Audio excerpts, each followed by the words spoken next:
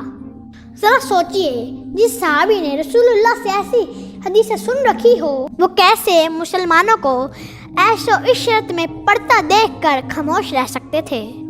رسول اللہ کی وفات کے بعد جب خلافت قائم ہوئی تو سلطنت بڑھنے لگی، یہاں تک کہ حضرت عثمان کے دور کے اندر حضرت ابو ذر غفاری نے دیکھا کہ دولت کا انبار لگ چکا ہے، دولت کی ریل پیل ہے، لوگوں کے وظیفے لگ رہے ہیں، امراء کے محلات تعمیر ہو رہے ہیں، تو ابو ذر غفاری کو رسول اللہ کی وہ حدیث یاد آ گئی کہ میری امت کا فتنہ مال ہے۔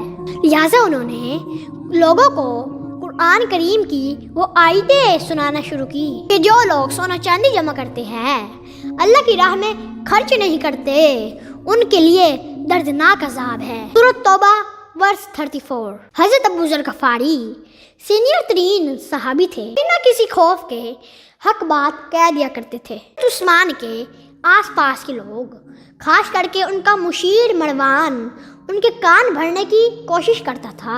ابو ذر غفاری مسلمانوں کے اندر پھود ڈالنے کی کوشش کر رہا ہے، لہٰذا مسلمانوں میں کسی بد نظمی، اختلاف اور خانہ جنگی کے ڈر کے پیش نظر حضرت ابو ذر غفاری کو شام بھیج دیا گیا۔ ملک شام کی زمین امیر معاویہ کی کنٹرول میں تھی۔ شام پہنچ کر بھی ابو ذر غفاری نے وہ مشن جاری رکھا۔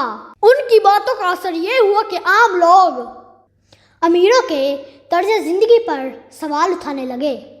حضرت امیر معاویہ نے بغاوت کے ڈر سے خلیفہ کو شکایت لگائی کہ انہیں واپس مدینہ بلا لے۔ ایک بار پھر مدینہ پہنچ کر حضرت ابو ذر غفاری اپنے مشن سے باز نہ آئے۔ حضرت عثمان نے بد امنی کے ڈر سے ایک بار پھر حضرت ابو ذر غفاری کو اپنے پاس بلایا۔ ہاں اے ابو ذر، آپ کسی اور جگہ پرسکون جگہ کوچ کر جائے، باقی کی زندگی آرام و سکون سے بسر کرے۔ اب یہ چونکہ خلیفہ وقت کا حکم تھا جس کی اطاعت کا رسول اللہ نے خود حکم دیا تھا۔ 80 سے 90 سال کی عمر کا ایک بوڑھا اپنی بیٹی اور بیوی کے ہمراہ مدینہ سے 3 دن کی مسافت پر ایک سنسان وادی ربتہ کی طرف چل پڑا۔ حضرت علی اکیلے انسان تھے جو مدینہ کی سرحد تک حضرت ابو ذر غفاری کو الوداع کہنے آئے اور یہ کہہ کر رک گئے کہ اس سے زیادہ آگے جانے کا خلیفہ کا حکم نہیں ہے، میں ان کی اطاعت کا پابند ہوں۔ ابو ذر نے حضرت علی کو گلے لگایا اور کہا، اے علی، تم نے وہی کیا جو رسول اللہ کے بعد ایک سچے مومن کو کرنا چاہیے۔ وادی ربتہ ایک ایسی سنسان وادی تھی جہاں نہ پانی تھا، نہ سبزہ تھا، نہ انسان، چاروں طرف ریت کے پہاڑ اور خاموشی تھی۔ وہاں پر ان کی زندگی عبادت میں گزرنے لگی۔ جب ان کا آخری وقت آیا تو ان کی بیوی رونے لگی، یہاں پر آپ کو کفن دینے والا کوئی نہیں ہے، آپ کا جنازہ کون پڑھے گا؟ حضرت ابو ذر غفاری نے کہا، فکر مت کرو، میں نے رسول اللہ سے سنا تھا کہ ابو ذر اکیلا اس دنیا سے جائے گا، پھر وہاں سے ایک مسلمانوں کا قافلہ گزرے گا، وہ تجھے کفن دے گا۔ تو بیوی سے کہا، مجھے مدینہ کے راستے پہ رکھ دینا، اللہ خود ہی میرا انتظام کر دے گا۔ پہلا قافلہ گزرے تو کہنا یہ رسول اللہ کے صحابی ہے، ان کی تدفین کر دو۔ کچھ دن کے بعد یہاں سے عبداللہ بن مسعود کا قافلہ گزرا۔ یہ وہ شخص تھے جنہوں نے رسول اللہ سے یہ حدیث سن رکھی تھی۔ انہوں نے جب حضرت ابو ذر غفاری کو مردہ حالت میں دیکھا تو کہا، یہ کون ہے؟ جب وہاں ملا ابو ذر غفاری، عبداللہ بن مسعود کی چیخ نکل گئی اور خوب رونے لگے۔ انہوں نے اپنے ہاتھوں سے انہیں غسل دیا اور وہیں پہ دفن کیا۔ ابو ذر غفاری کی وہ قبر آج بھی ربتہ کے ویرانے میں کہیں موجود ہے۔ یہ قبر اکیلی ہے، خاموش ہے، مگر پھر بھی ایک سچائی کا مظہر ہے۔